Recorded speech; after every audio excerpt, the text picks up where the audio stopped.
12th वालों, कैसे हो सभी लोग? सभी का स्वागत है मेरे यूट्यूब चैनल एजुकेशन गुरुकुल पे। तो जैसा कि कार्बोहाइड्रेट्स वाला चैप्टर जो जैव अणु है उसमें हम कार्बोहाइड्रेट्स पढ़ रहे थे। कार्बोहाइड्रेट्स हमने पढ़ लिया था, कार्बोहाइड्रेट्स के जैविक कार्य पढ़ लिए थे, जो हमारे जीवन में क्या कार्य है उसके, और कार्बोहाइड्रेट्स का वर्गीकरण अब हम पढ़ेंगे। तो कार्बोहाइड्रेट्स का वर्गीकरण होता है टू टाइप से कैसा? फर्स्ट होता है भौतिक गुणों के आधार पर और सेकेंड होता है रासायनिक गुणों के आधार पर। तो पहला पढ़ेंगे, पहला इसमें क्या आता है, चलो स्टार्ट करते हैं। पहला आता है इसमें भौतिक गुणों के आधार पर, भौतिक गुणों के आधार पर, ठीक है।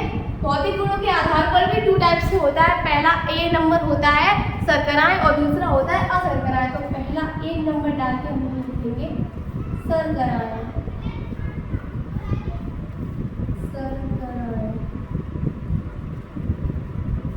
ठीक है। और बी क्या होता है इसमें? अशर्कराएं,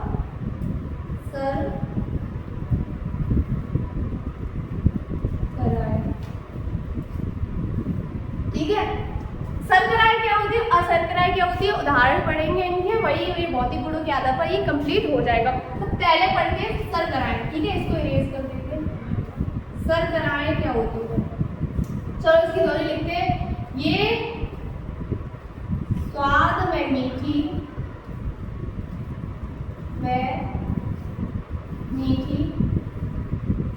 और वह मीठी गंध वाली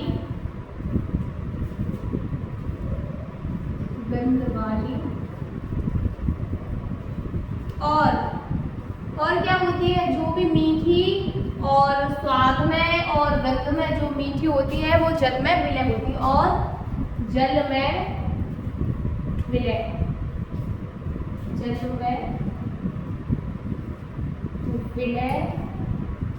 होती है। जल में विलय का मतलब होता है ये पानी में आसानी से घुल जाती है और जल में विलय होती है, और यह अक्रिस्टलीय ठोस होती है, अक्रिस्टलीय ठोस होती, मतलब इनमें कोई ना कंकड़ पत्थर के रूप में नहीं होंगी, इनका एक का कोई पाउडर होगा या कोई लिक्विड फॉर्म में होगी। अब इसका उदाहरण देख लीजिए, उदाहरण यहाँ पे देखिए। उदाहरण के लिए ले लो ग्लूकोज, ठीक है, लैक्टोज और सुक्रोज, ठीक है। ये हो गए हमारे उदाहरण इसके, ठीक है।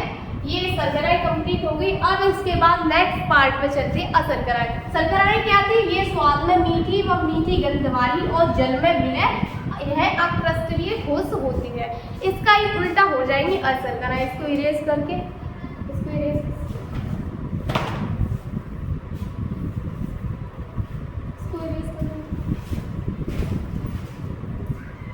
अब इसको इरेज करेंगे, इसका ही उल्टा हो जाएंगे अशर्कराएं। ए नंबर हो गया।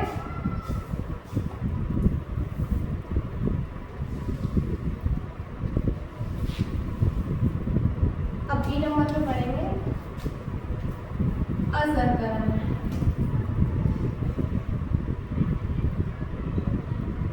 तो अशर्कराएं होती है ये स्वादहीन व कैसे होती है? गंधहीन। ना इनका कोई स्वाद होगा, ना इनमें से कोई गंध आएगी, और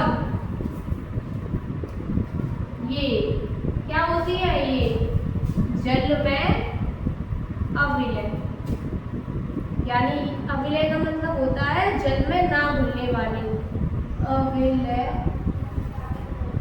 होती है।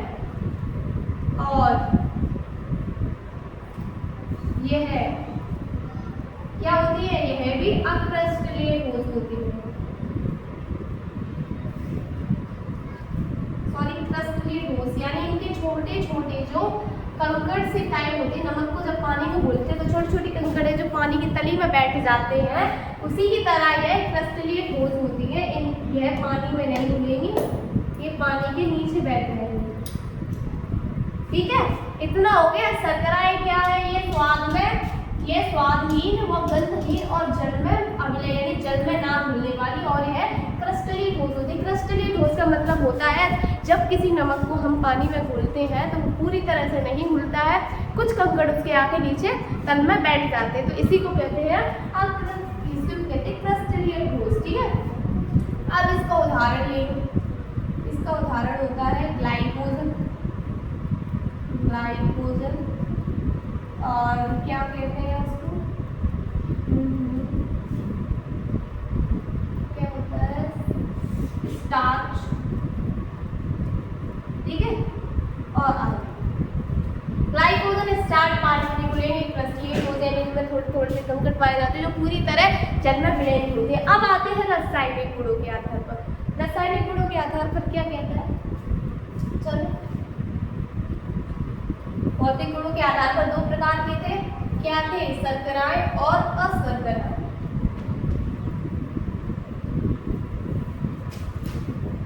तो इसमें दूसरे नंबर पे क्या है, रासायनिक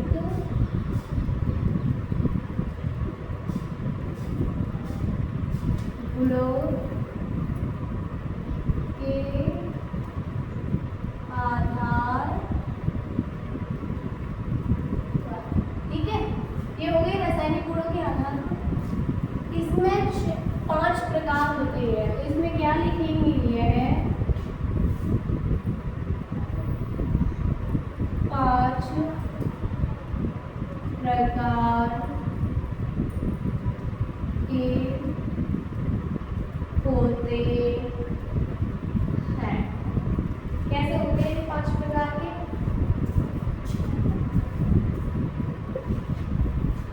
पहला होगा इसमें मोनोसैकेराइड।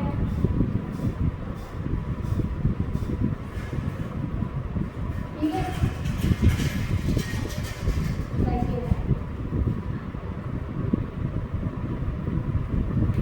बी वाला होगा डाइसैकेराइड।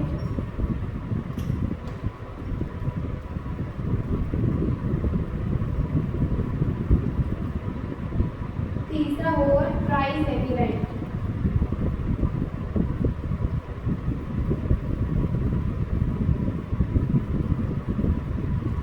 ठीक है, और चौथा क्या होता है, चौथा होता है ABCD टेट्रासैकेराइड।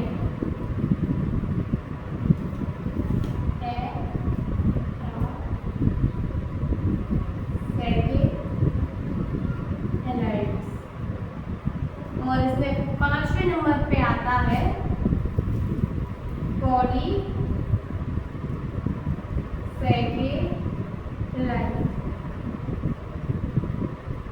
अब इसमें हम मोनोसैकेराइड्स होता है वो डाइसैकेराइड से कनेक्ट होता है, डाइसैकेराइड ट्राइसैकेराइड से कनेक्ट होता है, और जो ट्राइसैकेराइड वो टेट्रा, मतलब ये आपस में एक दूसरे से बॉन्डिंग किए हुए हैं।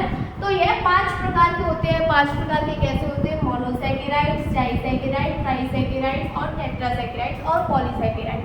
तो इसको पढ़ेंगे तो इसकी ज़रूरत पड़ेगी, इसको पढ़ेंगे तो इसमें ये आएगा, पहले वाला आएगा, पहले वाले में सेकेंड नंबर वाला जरूर आएगा, उसके अणु पाए जाते हैं उसमें। ठीक है, तो ये 5 प्रकार के होते हैं मोनोसैकेराइड। इनकी डेफिनेशन जो है इनको समझाएंगे अगली क्लास में। तब तक के लिए बने रहिए हमारी क्लास के साथ। अगर ये वीडियो आपको छोटी सी अच्छी लगी हो तो लाइक, कमेंट एंड शेयर जरूर करें और चैनल को सब्सक्राइब जरूर करें। तब तक के लिए बाय बाय।